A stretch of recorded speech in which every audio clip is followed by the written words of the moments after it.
We routinely describe the human brain as a biological hard drive, a static storage system where discrete memories and skills are filed away and retrieved on command. But modern neuroscience increasingly reveals that this is an illusion. In reality, cognition functions as a continuously reorganizing, fluid, and dynamic continuum. The Brain Kinematics Model maps this continuum through physical forces, interpreting cognitive function through the lens of viscoelastic stress-straining dynamics and phase wave synchronization. In this framework, healthy cognition emerges from the coherent circulation and stabilization of physical neural strain across distributed brain systems. To understand how this works, we look at the brain's biomechanical bedrock. It is a viscoelastic organ, governed by tissue mechanics just as much as it is by electrochemical signaling. Sensory inputs and thoughts move through this biological medium as a strain flow, literal waves of electrochemical and mechanical perturbation. Efficient cognitive function depends on tissue elasticity to maintain oscillatory synchronization, allowing waves to transmit rapidly across different cortical regions.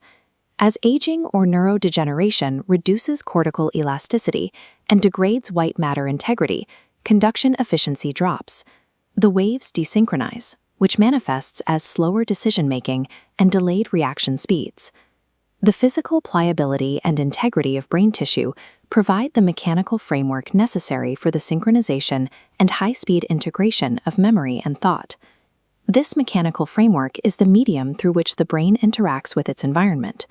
In BKM terms, sensory input is an imposed electrochemical and mechanical strain gradient forced upon existing tissue.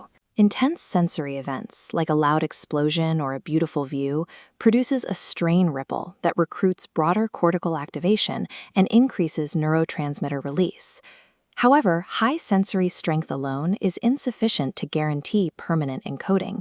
Many high-intensity events fade quickly if they lack internal significance or attention.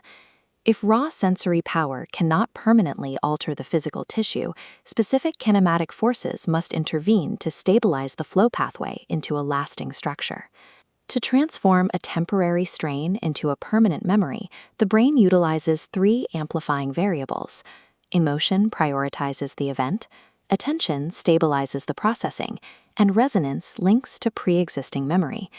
These interactions combine into a conceptual formula for the probability of memory consolidation. Emotion acts as an amplifier. By activating the amygdala and hippocampus, it prioritizes the experience, increasing the physical impact of the strain on the cortical tissue. Attention funnels the energy of the wave in a specific direction, while resonance provides a structural match, allowing the new strain to integrate with existing neural motifs.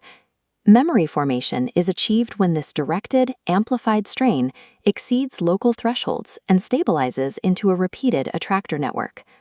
In this model, a memory is the physical, structural stabilization of a dynamic wave pattern carved by the combined forces of sensation, emotion, attention, and resonance. This stabilization process continues even when external sensory input is shut off during sleep.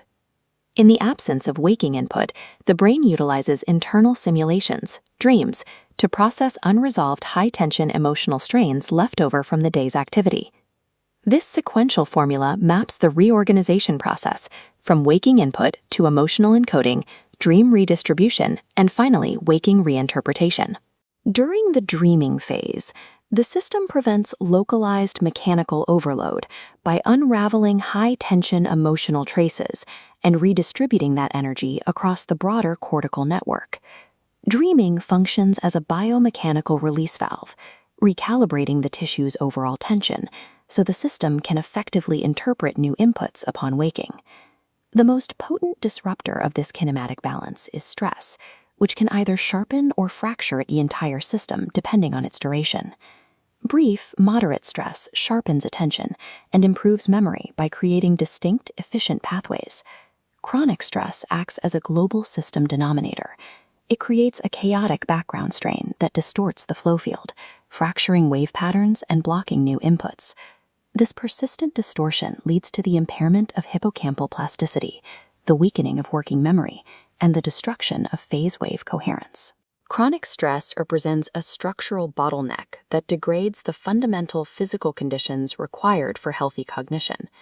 Maintaining healthy cognition involves preserving the integrity of this flow field across several interconnected domains. The BKM framework identifies sleep, stress regulation, and tissue plasticity as the foundational tier of cognitive health. Sleep provides the necessary reorganization and repair. Plasticity allows for the reshaping of pathways, and stress regulation prevents the global strain load from fracturing the system's coherence. The secondary layer includes physical movement, which helps circulate strain and regulate vascular tone, alongside sensory input and social meaning, which feed new energy into the network. While targeted interventions like hearing aids are valuable for restoring input, they are most effective when the foundational tier, sleep and stress regulation, is intact to process that information. Healthy cognition is a multi-system balance of physics. Within this life cycle, sensory richness feeds the initial strain, movement circulates it, sleep reorganizes it, plasticity reshapes it, and stress regulation protects its coherence. Medical science must optimize the entire continuous flow of neural strain, treating the human brain as a dynamic viscoelastic ecosystem